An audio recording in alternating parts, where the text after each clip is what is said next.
Mpa mo no kwade ya. Mpa.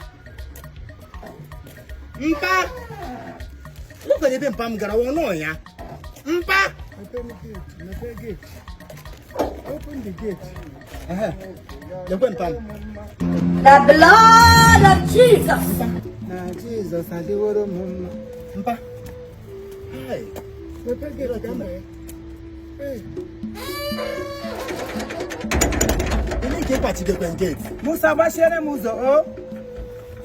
Ele ke na pati gate. Ele ke horo na nwunyam ke na pati gate. Fia Chineke kwakwa. To fear gene. Ele ke to fear. Do e kwesiri bogas. Ase gene. So happen na Lagos lotaba. Give no chan no obi ekwegu. Ahu alali egu body can rise you. Out of every woman in the whole city, you climb Borako. Mpa chokwa me baby chere ka mpo onye keke ugwu. Hey, o kana akotokwa ya baby. You still calling her baby. Hey! Oh, Maggi. Maggi, it will never be well with you. Ngwana, thank you. Thank you. Mpa, let's enter inside. mpa mepelu gate na yin ele manya. Ole yin ele manya na. Ole yin ele ma. Mbe be na ti to ma gwa agwa. O ma gwa agwa. Baby, let's go inside. Begging. If they don't pay you like this, beg can get every So out of all the women in the city, OLUWABOY, the only person you can bring home, or Warose, or Rako, you want me to go back to in serving deity? Eh? Mpa ke yi mi. Onye won pakita.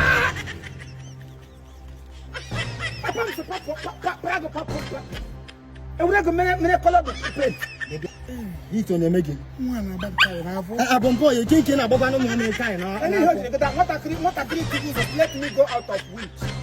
Let me come out of witchcraft. Don't hold your Mpa ke your problem. My problem is that you have failed to understand that you are a son of a father. And your father is a man of good reputation. And not this. So if my kinsmen come here now, where is your daughter-in-law? Leni eba no. Stop it! If you come close to me, if this dog not chop you on this thing, I give you a problem here. I get no problem. Let us have problem. Let me start up. Baby, Adam, sorry. I am my love. Odim Nobi. Love of my life. Oh, I am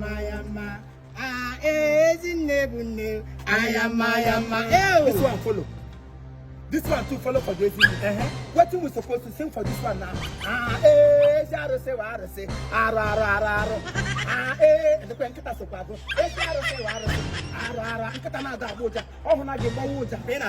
dog that hardly back in this house. He's backing because he has seen a deity. If you know what is good for you, if you know where you bring this thing from, you better take her back or him. Whatsoever it is, take it back from where you got it from.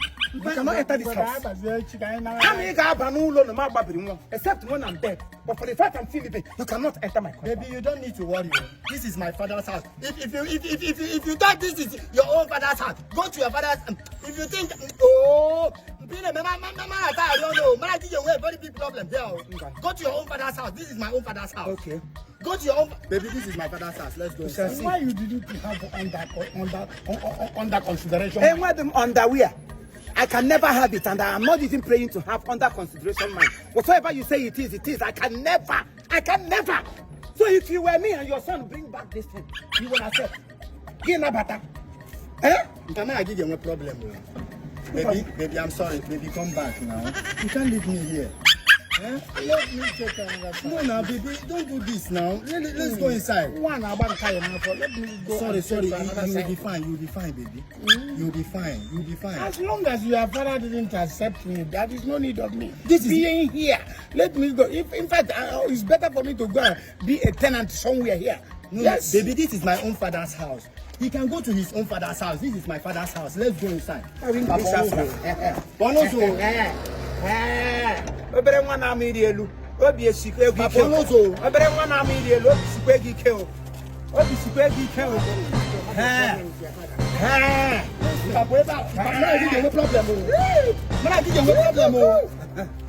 we don't have problem. From the day you step your foot into this person's house, that she's your wife, that is the first day we start having problems. And this problem will continue until eternity. What you told me have expired. You have told me before, and now you didn't tell me. In fact, you told me nothing. It will never happen. Wow.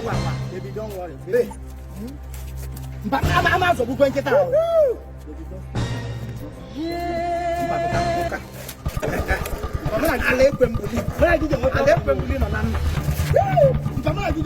Carry me before.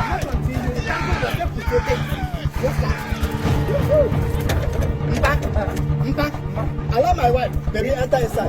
Baby, enter inside. They cannot be premature. You go one premature. Baby, enter inside. This is my father's house. You can go to your... Baby.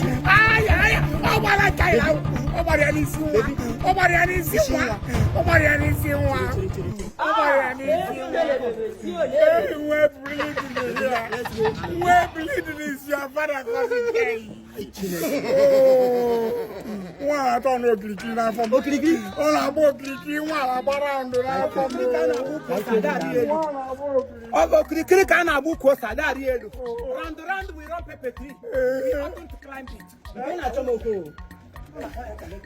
One about clicking. But I wasn't tired. I can't check big gun. I can't check big gun. Can settle all this problem. Hey, that is very important. You can only run, but you cannot hide. This is just the beginning. You think you can overthrow me? You think you can bring anything into my house? As I am refusing her, and I saw heaven have refused, and you have ceased to be my son. You are no longer my child. If you know who is the man, I give you a problem. I'm going to my wife first. I give you a very big problem. Yeah. Idiot of no incomparison. And I am a magnitude human being. An oracle of deity. Out of all the beautiful women in the city, you see none of them, you don't find any of them attractive. You went and carry RCF Hunochi, an oracle in disguise. You want to bring a deity inside my house. After conducting deliverance in this compound, you went to gather them. I was telling you that I don't want her. You have the God to climb her and give her a belly. Yeah, Buddha Rushina for the Kobedu Haramarushi. Undoable. You can only run, but you cannot hide. Where my dog?